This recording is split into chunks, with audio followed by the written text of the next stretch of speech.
Đau lưng là một chứng bệnh rất phổ biến.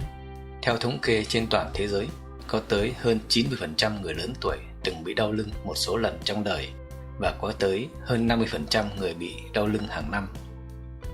Đau lưng có thể gây nên bởi rất nhiều nguyên nhân khác nhau, có thể liên quan hoặc không liên quan trực tiếp đến cột sống, chẳng hạn như do tư thế xấu, do xương bị rạn vỡ, đĩa đệm trong tình trạng kém, dây thần kinh bị chèn ép, viêm xương khớp, loãng xương, loét dạ dày, viêm tụy, phình động mạch chủ bụng, nhiễm trùng bàng quang hoặc thận, có vấn đề về phụ khoa, có vấn đề khi mang thai và thậm chí đau lưng còn bị gây nên bởi cả các vấn đề về tâm lý như stress, khủng hoảng sau một mất mát to lớn nào đó trong đời, vân vân.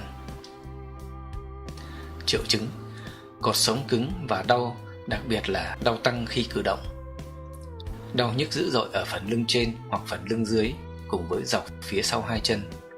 Cơn đau tuy đã được thuyên giảm nhưng lại bị đau trở lại bởi một hoạt động nặng nhọc nào đó. Đau nhức và khó chịu sau khi phải đứng hoặc ngồi lâu. Bạn phải khẩn trương tìm gặp bác sĩ nếu bạn bị đau lưng trong tình trạng sau: đau lưng không rõ nguyên nhân kèm theo sốt và nôn. Đau lưng kèm theo triệu chứng cánh tay hoặc chân của bạn bị nóng, ngứa ran.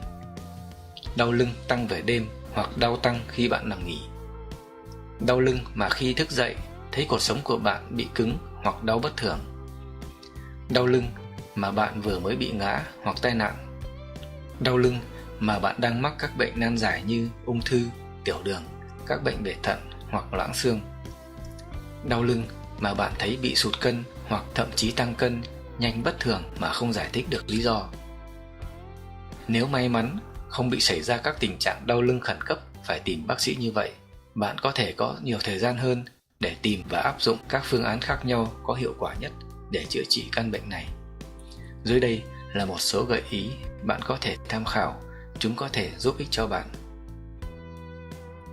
Trước hết, bạn phải luôn luôn không quên đi giày thấp một cách thoải mái, tránh đi giày gót quá cao. Thử các liệu pháp như xoa bóp, nắn xương, châm cứu, điện xung, vân vân. Khi muốn nâng một vật nặng, bạn phải luôn luôn hạ thấp trọng tâm, ôm sát vật cần nâng và đứng dậy bằng lực của hai chân.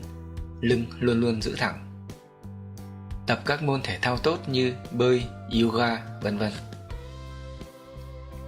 Và đây là phần nội dung chính của video này, đó là bổ sung các loại vitamin và khoáng chất cần thiết có tác dụng phòng và chữa đau lưng nhờ vào các tác dụng tăng cường sức mạnh của xương, sức mạnh của cơ bắp, chống viêm và giảm đau. Tác dụng của chúng thường được cảm nhận sau khoảng 1 tuần.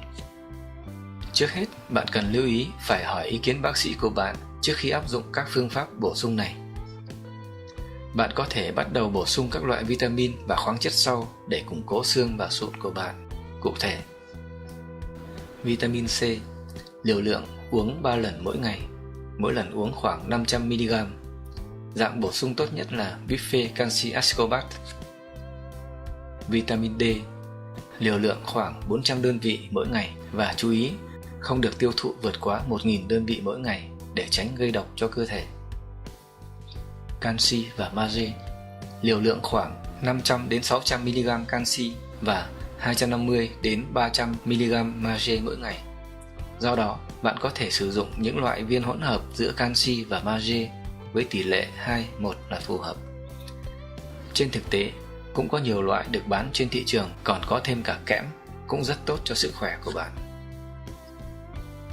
Mangan, liều lượng khuyến cáo khoảng 15mg mỗi ngày.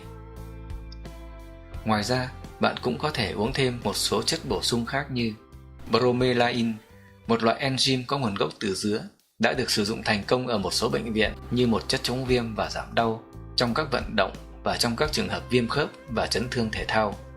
Liều lượng uống 3 lần mỗi ngày, mỗi lần uống khoảng 500mg và uống khi đói bụng. Chú ý, bạn phải ngừng uống bromelain sau 2 tuần nếu thấy không có hiệu quả. Glucosamine, rất hữu ích trong việc phục hồi sụn và các mô hỗ trợ đĩa đệm của cột sống. Liều lượng uống 3 lần mỗi ngày, mỗi lần uống từ 300 đến 500mg. Chú ý, uống trong bữa ăn để thuốc được trộn lẫn với thức ăn và người bị tiểu đường không sử dụng loại này. Hạt lanh, giàu axit béo omega 3, Loại axit alpha-lionic, đặc tính giảm đau và chống viêm của nó có thể đẩy nhanh quá trình chữa bệnh. Liều lượng khoảng 15g mỗi ngày, tức là trong vòng 1 tháng bạn có thể ăn hết 1 pound, tức là khoảng gần 1/2 kg là phù hợp. Bạn có thể trộn hạt lanh ăn cùng các loại ngũ cốc khác hay trộn với bột mì làm bánh, vân vân, và nên ăn vào buổi sáng. Vỏ cây liễu trắng. Vỏ cây liễu trắng có đặc tính giảm đau tương tự như aspirin. Chẳng hạn, đối với một loại sản phẩm nếu có dạng viên nang có trọng lượng là 200mg thì được khuyên dùng từ 2 đến 3 viên mỗi ngày, uống với 1 cốc nước to trong bữa ăn và không uống quá liều chỉ dẫn.